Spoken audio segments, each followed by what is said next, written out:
Functions now can have multivariables.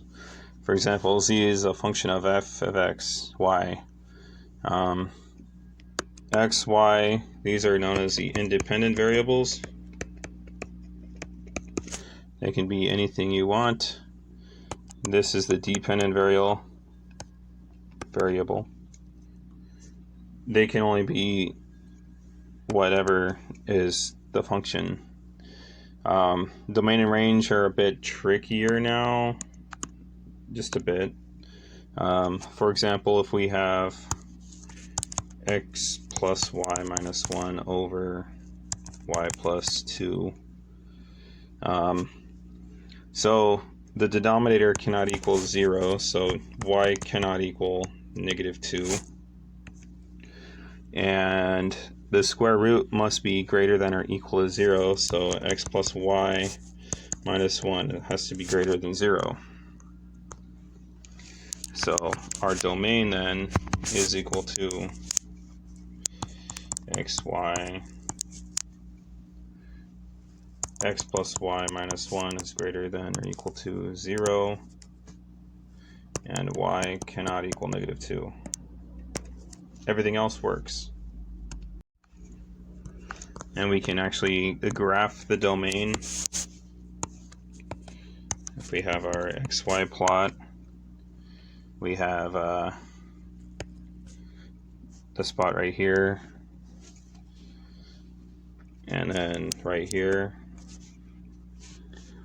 x is equal to 1, y is equal to 1. And then we also have down here y is equal to negative 2. And as long as it's above these two, then we have this is our domain in the xy plane. If we have a function of two variables, the domain is this graph, is this set. It's written like this. Imagine that's a good bracket. It belongs to R3. Z is equal to f of xy, xy.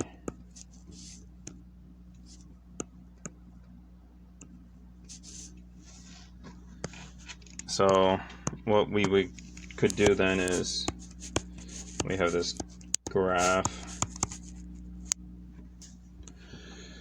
We could have this be a domain, this point x, y, 0, and then we could have this up here, and then the same point would be xy comma f of xy. So the domain then is part of the set, and it becomes part of this whole function. So suppose we want to sketch f of xy is equal to 12 minus 2x minus 3y.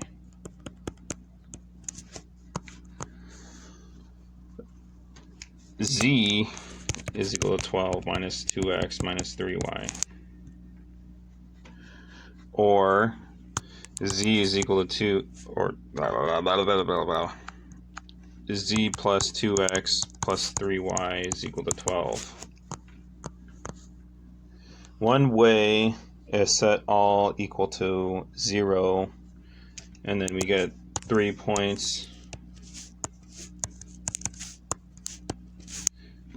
So let's say z is equal to 12 right here, 2x is equal to 12, x is equal to 6, let's say right here, 3y is equal to 12, so y is 4.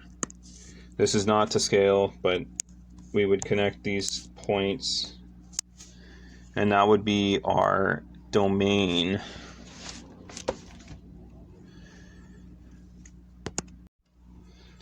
Sketching other two variable functions is quite more challenging than a single variable, for example, if we have f of xy equal to x squared plus y squared, it's going to be very similar to a parabola.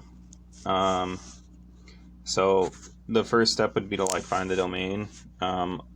Obviously it's going to be anything where x and y is any number,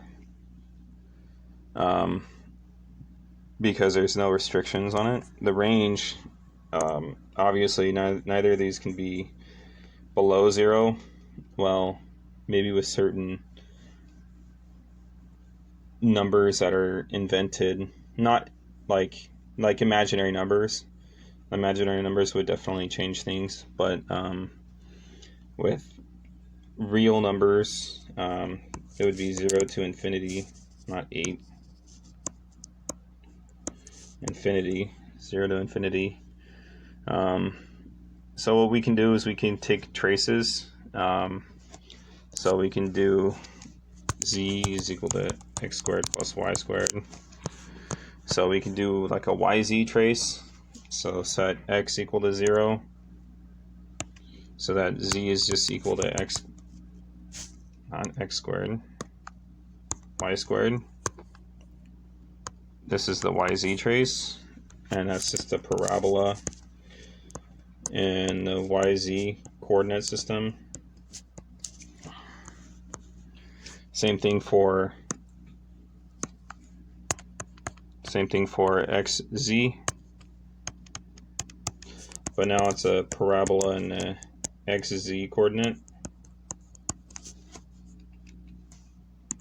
That is an ugly x, not even an x. Now when we go to the xy plane, we're going to have x squared plus y squared is equal to some constant,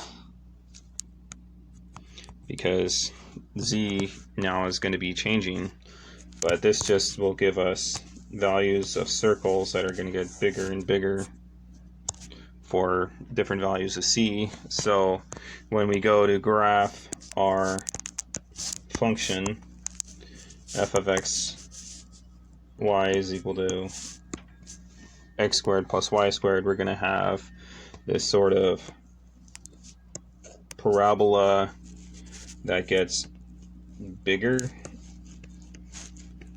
and bigger, and just as it opens up, it's like a 3-dimensional parabola. And that's about it for this video. Anyway, thanks for watching.